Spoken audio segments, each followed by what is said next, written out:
Okay, this is my Portland chainsaw, 14-inch. Having issues with it. Right now the chain is on, but I'm going to show you how to put the chain off. It starts to come off multiple times. If it comes off once, that's a simple fix. But it starts coming off 3 and 4 times, that means a problem. This is model number 64497, but it works out good if you know how to repair it. So I've taken the chainsaw apart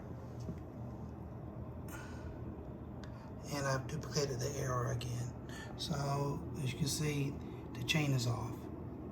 The most common way to fix this the first time is pretty much you take off the nut and you go inside and you put it back on and you just tighten it. But after it happens 2 or 3 times, that means there's another problem.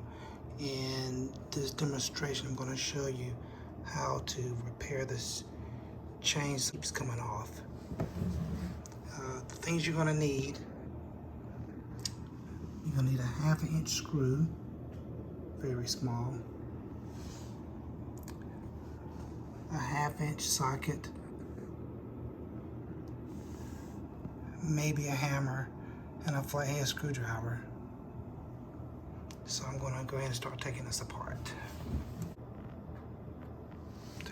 So I've already loosened this up, so take my 1/2 inch socket, put that on here.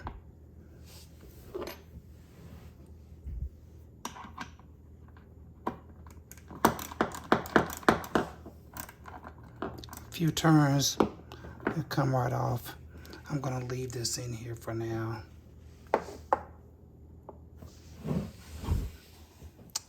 So you're going to take this off. It pops right out. Put this to the side. I'm going to go ahead and take this off.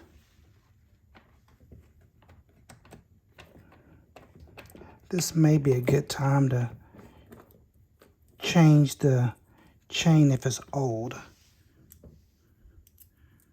And if you do take the chain off, make sure you pay attention to the direction.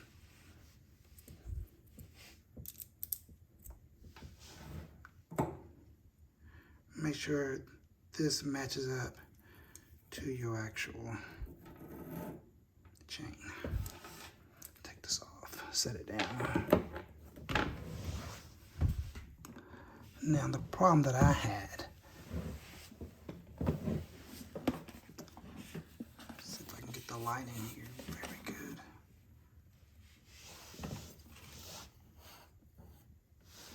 good. So the problem is this somehow became lodged, it went back further. This piece was further into the screw, about this far in. So it went past the plastic and dug a hole into the back of the chainsaw. Let me see if I can get a good video. You can barely see it.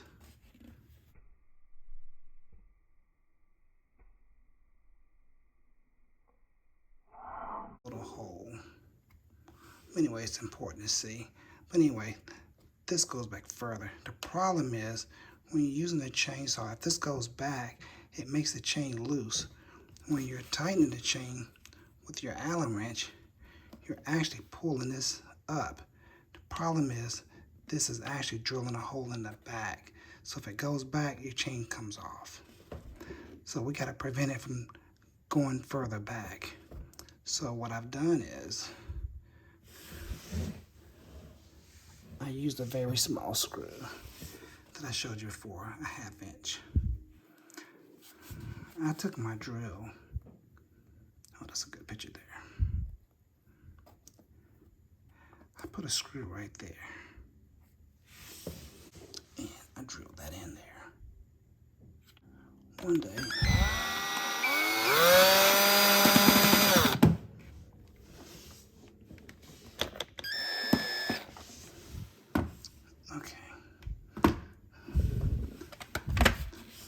I'm going to go a little bit further in.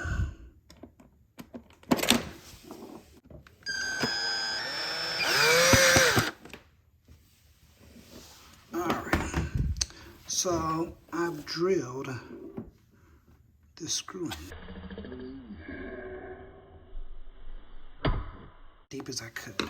So now when this goes back, it's going to hit the screw. It is not going to go into the plastic. So now I can start putting everything back together again.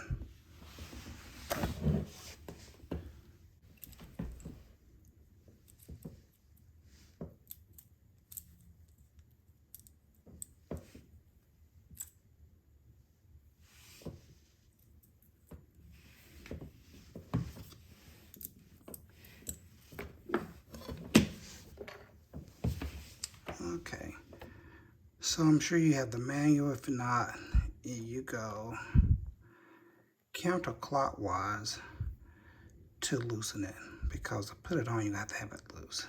So I'm going counterclockwise, and you can see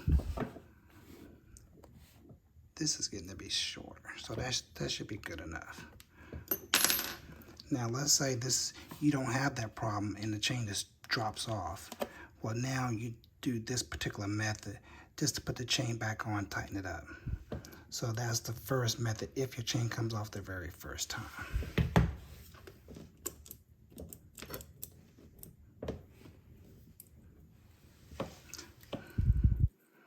As I stated before, if you've been using the chain for quite a while, it's a good time to change the chain on it. So now I'm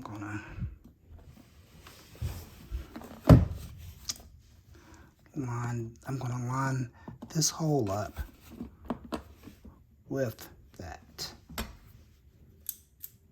and the chain will keep moving on you. So I'm gonna line this up. Okay, that's on. Almost, there we go.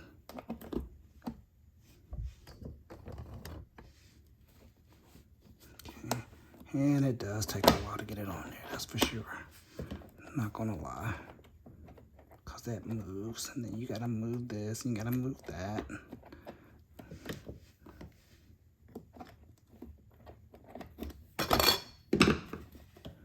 Okay. Okay, I've got it on there. And it is a pain, I'm not gonna lie. So now, while you're holding it, this is definitely a two-person job. It makes it much easier, that's for sure.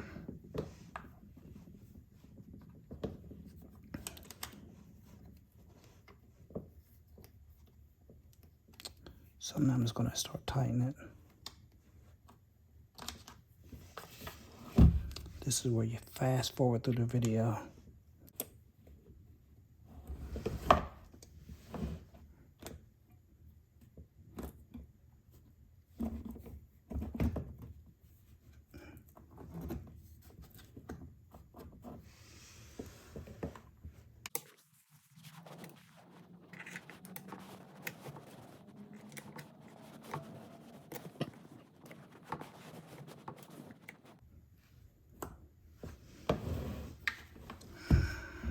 Okay, so I've got it on there. I forgot to name this little tool, but this can be anything that's got a sharp tip. Use this to clean this out. That way you can easily get your Allen wrench in there.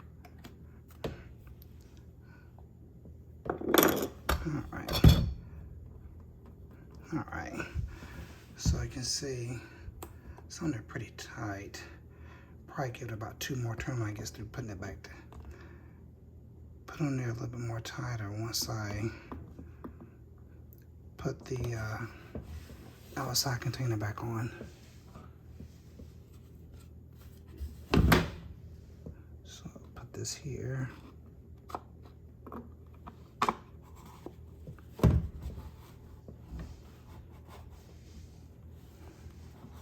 All right, and my nut is still in there.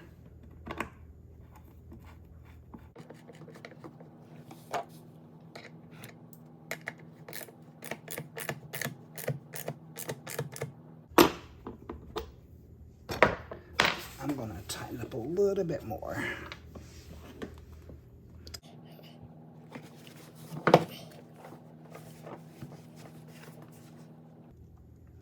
As I've said before, the first time your chain comes off, you do not need to put that screw in there. That's only after multiple times and you notice there's a hole in the back.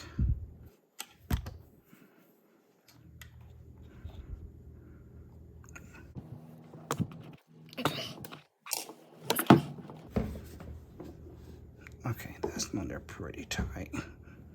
I can pull a little bit. I don't know if it's supposed to be that tight, but anyways,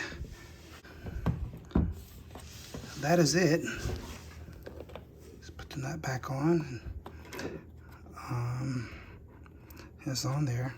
And I did drain out all the oil before I started because that is a mess. The first time I did not do that. Anyways, I hope you enjoyed. All right, have a good evening. So I fixed my chainsaw and cut this wood up. And so the chainsaw works perfect. But one thing I've learned from this whole experience with the chainsaw and the new fireplace we bought from last year is you gotta let the wood cure or dry out. And the installer told me I need to have my wood to split. And also I bought a moisture meter that he recommended on Amazon. I'll try to put that in the post as well. But I keep my wood separate. And the moisture meter is really good, but I just learned when it's cracked, that's the best time to put it in a fireplace. But not to put the new wood because it creates too much moisture. All right, that'll do it for this. Here's another purchase that I made last year. The installer said I need to cover my wood that I'm going to use, so I bought this from Amazon. This really helps out from the rain and the snow sitting on top, letting the moisture and rain soak back into the wood, so this works perfect. I'll put a post or a link into my video. All right, have a good day.